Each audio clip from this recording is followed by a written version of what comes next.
So I kept the car, I told it's 10 minutes, but I kept it for 15 minutes because it was, the gravy was a little bit more.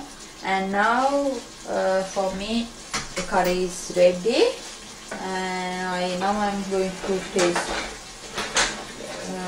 salt, whether the salt is enough or not. For me salt is enough.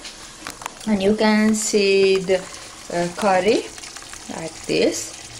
So this is after the whole process went nearly 45 minutes. Now I'm taking out the pan from the heat. So this is the final curry, final Sri Lankan style chicken curry, and I think you enjoyed today's video.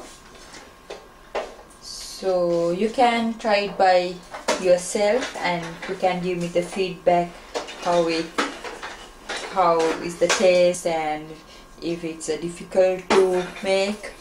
Everything you can write me on my website. It's www.srilankacooking.com.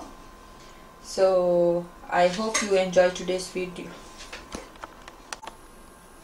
So this is the final dish, Sri Lankan style chicken curry.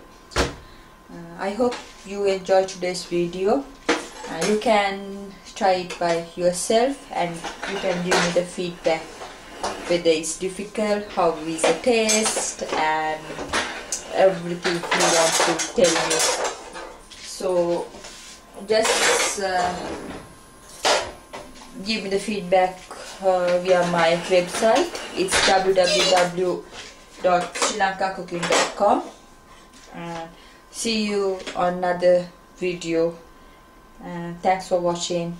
Bye bye.